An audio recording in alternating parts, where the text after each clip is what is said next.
This book here is apparently coming out around June 17th. Hollywood Vampires, Johnny Depp, Amber Heard, and the Celebrity Exploitation Machine. Not sure where the title comes from. I like to separate the two completely, but alright. I'll read just a tiny bit about what the book's about. An explosive new book on the infamous trial Depp vs. Heard Hollywood Vampires paints an intimate picture of what was really going on behind the viral headlines between Johnny Depp and Amber Heard. Okay, so it's just someone coming out saying they've just got a little more inside info people haven't heard yet, I guess. All right, maybe I get their little gimmick there. Hollywood vampires like Johnny and Amber are the vampires sucking out news headlines and stuff. I don't know. It feels like a lazy title, just using Johnny's band name. And then this here was posted on Depp Delusion on Reddit, who doesn't even allow any positive things said about Johnny without a band, by the way. But they say, a new book titled Hollywood Vampires about Johnny Depp and Amber Heard comes out this month. Many of Depp's employees contributed, openly defaming Amber. In one excerpt, they speak as if Depp, then 55, had been the victim of a forced marriage. You know what? It maybe was a little bit. That's not even completely unbelievable. I don't think you could truly have a forced marriage, but, she did the best she could, maybe, to make him feel pressured to marry her. They include this from the book.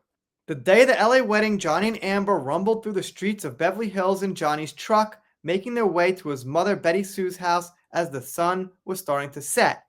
Johnny's bodyguard of more than 10 years, Malcolm Connolly, followed behind. Malcolm ended up at Betty Sue's driveway first, watching as Johnny pulled up and parked behind them. Do you really want to do this? Malcolm asked in his gravely Scottish accent. No, man, I don't, Johnny replied. Malcolm remembered Johnny had a look on his face that said it all. Get back in the truck. Malcolm said, we'll fucking drive to Vegas and we'll talk about it in Vegas and we'll fucking face the music after. Get in the truck, but Johnny wouldn't get in. And they have this too. When Russell landed on the island, Amber and some of her guests were already there. According to Steven, 90% of the guests were Amber's friends and family. He'd asked Johnny if he wanted to invite Tim Burton and Helena Bonham Carter or other close friends aside from Bruce Wittenkin, if I'm saying that right. I think that's someone in his band, not sure, sorry. But Johnny appeared embarrassed and told him he didn't want to invite anyone. It was clear whose party it was. It didn't feel like a mutual enterprise in any way. I fucking believe it. That makes sense to me. Amber wants her friends around, wants people to see what's going on. She's marrying Johnny. Let me stop with one little bit of kind of biological dating here. This is for the women. This is advice. If a man is showing you off to his family, wanting his friends around, showing people, this is the woman I like, this is her name, everyone get together, it's a great sign. If he's like, I don't want to, go to my family's house. You don't have to meet with my brother or my best friend. That's not good. That means he doesn't want to show you off. That means you might be someone he's just hanging out with for the fun times. And we see that here. Johnny didn't want to show off Amber. He wasn't proud of her. He didn't feel like she was a keeper emotionally. He might have been saying that, marrying her, but not feeling like she was a keeper. And his actions spoke louder than his words, as they say, and I believe. And, of course, the Amber fans pitched in their opinion. I'm extremely disappointed in Vanity Fair for posting an excerpt. It portrays Depp as a poor, little, helpless 50-year-old millionaire who was forced to marry a demon after his money. As we all know, this doesn't align with reality. Amber went to a lawyer to arrange a prenup and Depp cursed the lawyer out. Did that happen, really? So you're telling me Amber went to get a prenup and Johnny cursed out the lawyer. Amber also walked away from millions that she was entitled to after the divorce. Okay, I, for some reason, can't quite believe that, but I guess so. Maybe some of you guys got the facts. Maybe I'm wrong. And then dump Elon Musk too.